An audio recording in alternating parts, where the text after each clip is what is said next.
관점의 차이라는 것이 있습니다. 오늘 제가 재미있는지 모르겠습니다. 관점의 차이입니다. 여러분 잘 들으십시오. 강아지가 이렇게 봅니다.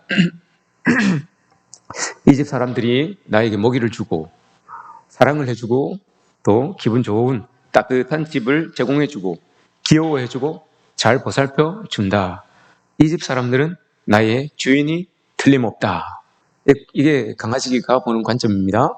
고양이입니다. 이 집 사람들은 먹이를 주고 사랑을 주고 기분 좋은 따뜻한 집을 제공해주고 귀여워해주고 잘 보살펴준다. 내가 이 집 사람들의 주인인가 보다. 이해하셨습니까? 똑같은 상황인데 강아지는 저 사람들이 내 주인이 맞구나 이렇게 생각을 하고, 고양이는 내가 저 사람들의 주인이구나 라고 이렇게 생각을 한답니다. 이 관점의 차이입니다. 은혜가 여러분 그렇습니다. 은혜라고 하는 것, 오늘 우리가 이슬 같은 은혜라고 이렇게 말씀을 정하고 주제를 정하고 말씀을 보는데, 은혜가 여러분 그렇습니다. 은혜는 늘 우리에게 동일하게 이렇게 하나님의 은혜가 동일하게 일어나고 또 주어집니다. 삶의 자리에서 하나님께서 주시는 그 은혜 우리가 맛보면서 살아가지요. 그러나 여러분 이 은혜가 느껴지지 않을 때가 참 많습니다. 오늘 이 요한이, 이 사람은 하나님을 예배하였던 그런 사람입니다. 늘 하나님의 삶을 준비하며 살아갔던 그런 사람이죠. 그래서 은혜가 나를 다스려 주었으면 하는 그런 마음을 가지고 있었던 사람입니다. 은혜를 다른 말로, 성경에서는 다른 말로 이슬이다라고 이렇게 이야기를 합니다. 팔레스타인 지방에 원래 비가 많지 않기 때문에 우기와 건기가 있고, 우기가 있을 때도 비가 많지 않기 때문에 이슬이라고 하는 것이 참 귀해요. 그 농작물들을 보면 비가 오지 않는데도 이렇게 자라나는 것을 봅니다. 그게 밤마다 내려지는 그 이슬 때문에 그런 거예요. 그래서 이스라엘 백성들은 하나님의 은혜를 이야기할 때 이슬이다라고 이렇게 이야기를 합니다. 보이지는 않지만 우리가 다 잠들어 있는 것 같은 그 밤에 싹 이렇게 이파리 위에 이렇게 내려져서 그것을 먹고 내 뿌리가 자라고 열매가 맺혀지는 그런 것들을 보며 하나님의 은혜가 이슬 같다라고 이렇게 이야기를 합니다.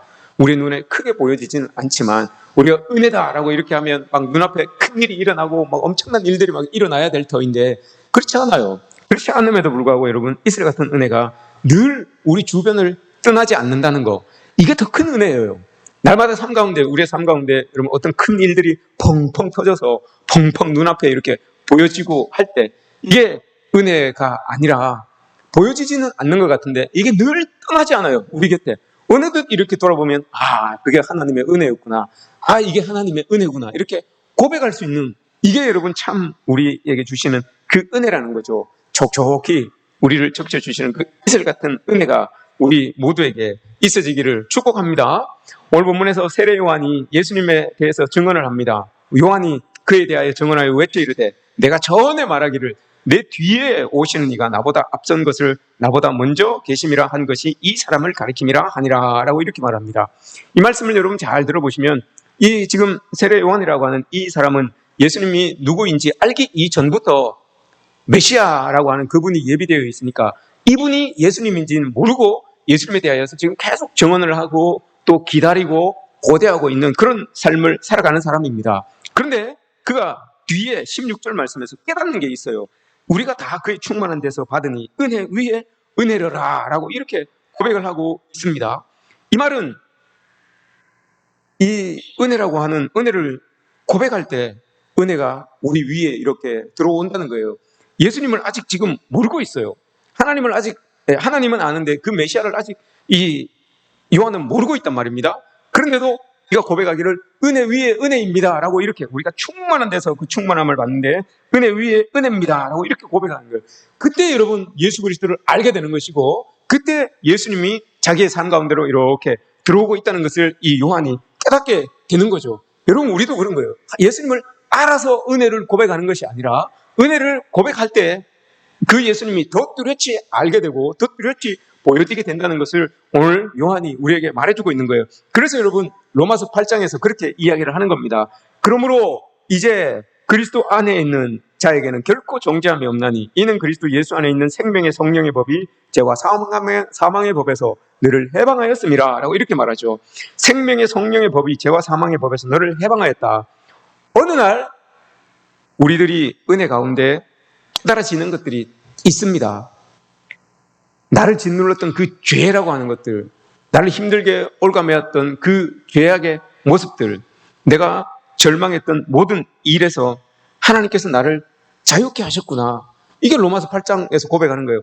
내가 순간에 딱 깨달은 거예요. 하나님의 은혜 때문에 순간에 딱 깨달은 거예요.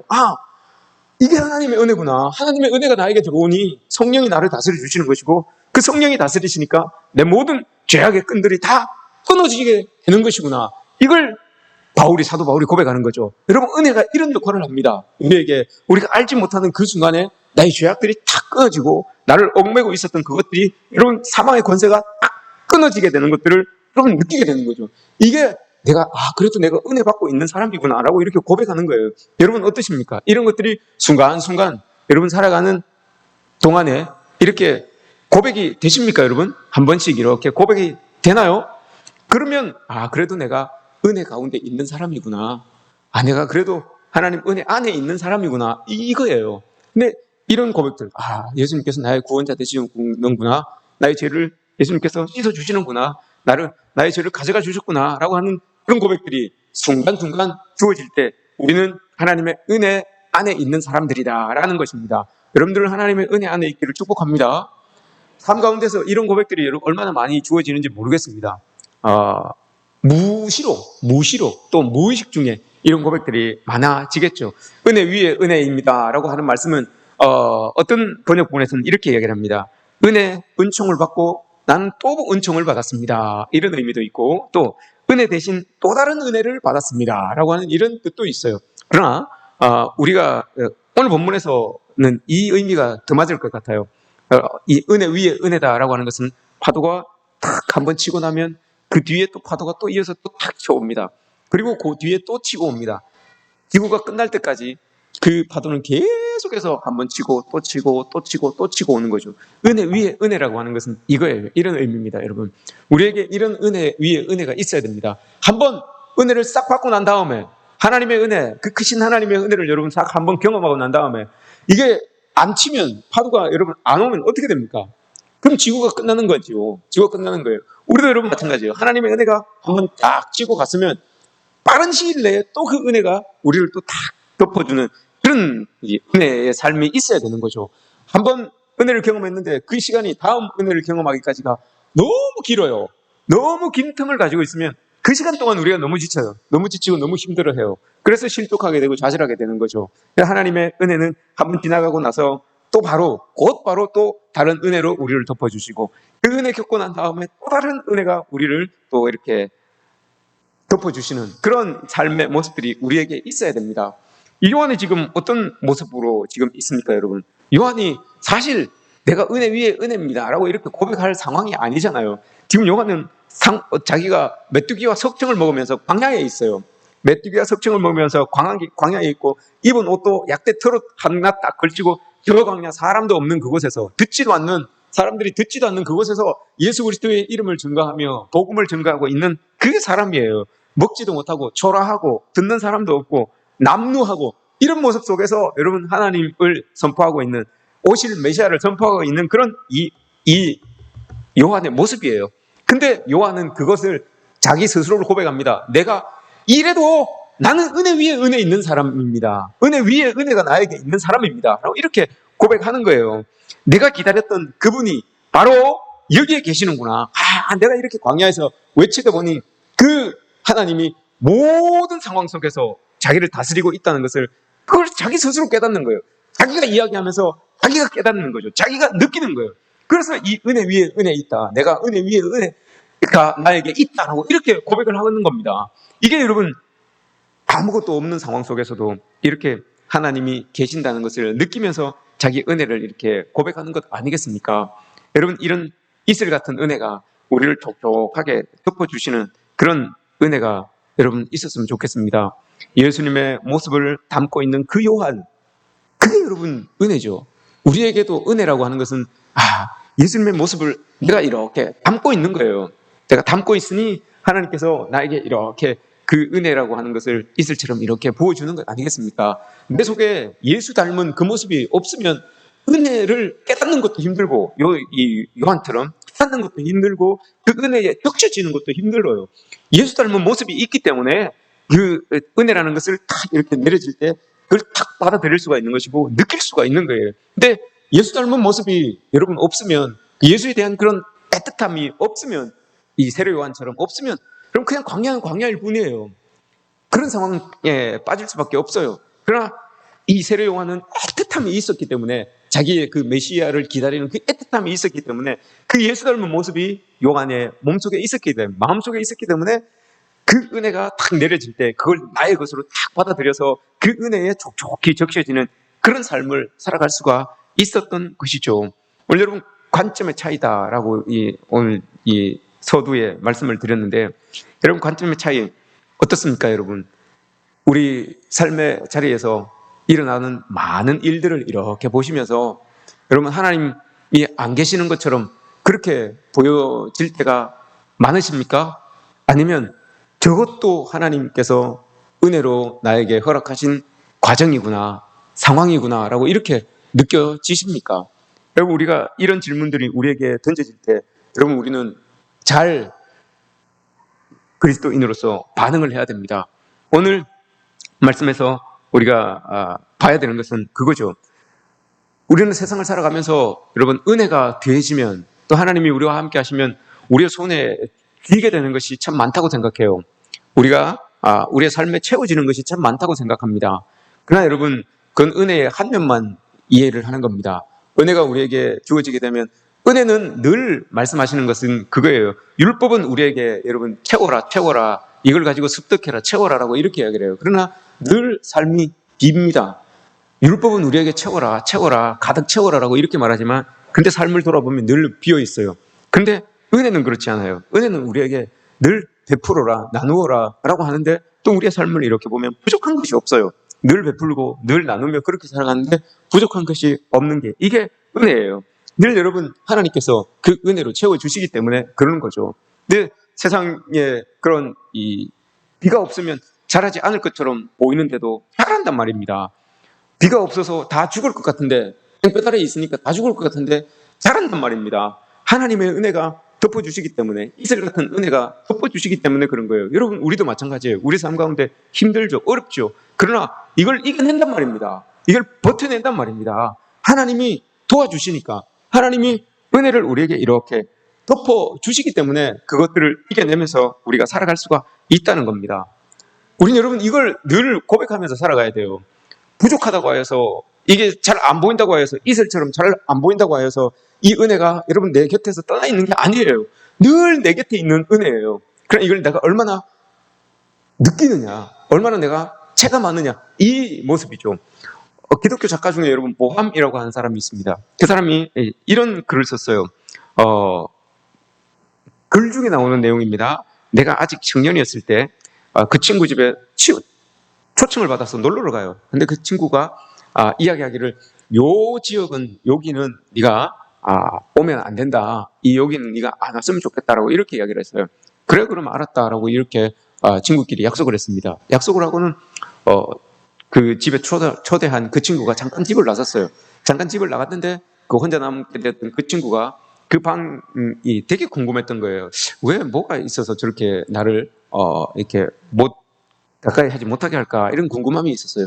근데 문이 살짝 열려 있었던 거예요. 문이 살짝 열려 있었는데 침상에 아이가 이렇게 하나가 누워 있었어요. 이렇게 뇌성마비가 걸려서 아무것도 할 수 없는, 발행하지 못하는 그런 아이가 한 명 이렇게 누워 있었던 거예요. 그러니 알고 보니 자기 동생이었어. 자기 동생이었는데 그 동생 그 침대 옆에 머리맡에서 엄마가 그 아이에게 이야기를 합니다. 이런 이야기를 합니다.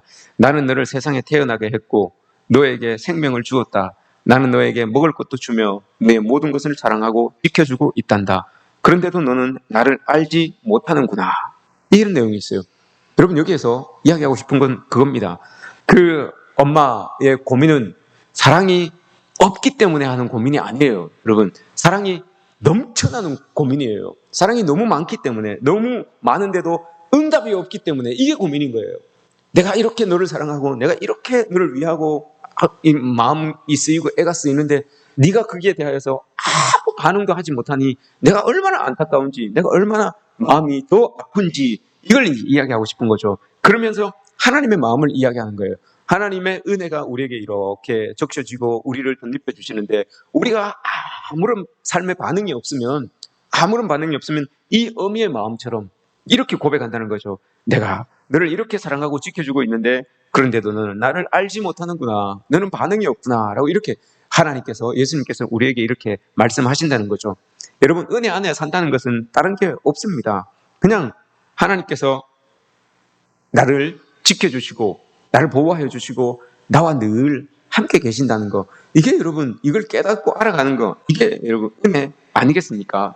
세례 요한처럼 예수가 그리스도이심을 깨닫고 알게 될 때, 그게 은혜예요. 그게 제일 큰 은혜지 뭐가 있겠습니까? 여러분, 꼭 내가 하는 일들이 이루어지고 자녀들이 잘 되고 뭐가 잘 돼야지만 은혜가 아닌 거예요. 그거보다도 더 큰 은혜가 세례 요한이 이야기한 것처럼 정말 예수님께서 나의 죄를 사하여 주셨구나, 나의 구원자 되시는구나, 이걸 깨달을 때 여러분 제일 큰 은혜가 우리에게 오는 거예요. 그 은혜 위에 이제 은혜들이 하나하나 차곡차곡 쌓이게 되는 거죠. 첫 번째 파도가 탁 치고 난 다음에 뒷 파도들이 계속 오는 거 아니겠습니까? 이 은혜가 그리스도께서 나를 구원하신 구원자이시구나 라고 하는 그 고백으로 주어지는 은혜, 이게 여러분 우리의 밑바탕에 딱 알려져 있어야 되는 것이고, 그 위에 또 다른 은혜들이 하나님 주시는 그 믿음의 고백이 있는 사람들에게 또 하나님의 은혜가 우리에게 쭉쭉 주어지게 된다는 것을 여러분 우리는 꼭 기억하고 살아가야 됩니다. 여러분, 은혜를 받는 것, 또 은혜를 누리는 것, 이거를 기억하십시오. 은혜를 받는 것도 중요하지만 이제 은혜를 여러분 우리가 누리면서 살아가야 되는 거 아닙니까?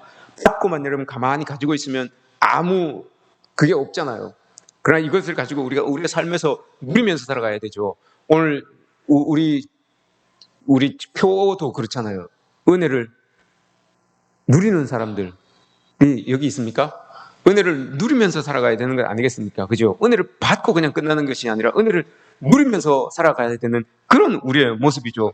왜 그래야 됩니까, 여러분? 왜 그래야 됩니까? 야고보서 4장에 야고보 사도가 그렇게 이야기를 합니다. 내일 일을 너희가 알지 못한다. 너희 생명이 무엇이냐? 한낱 안개와 같으니라 라고 이렇게 이야기를 해요.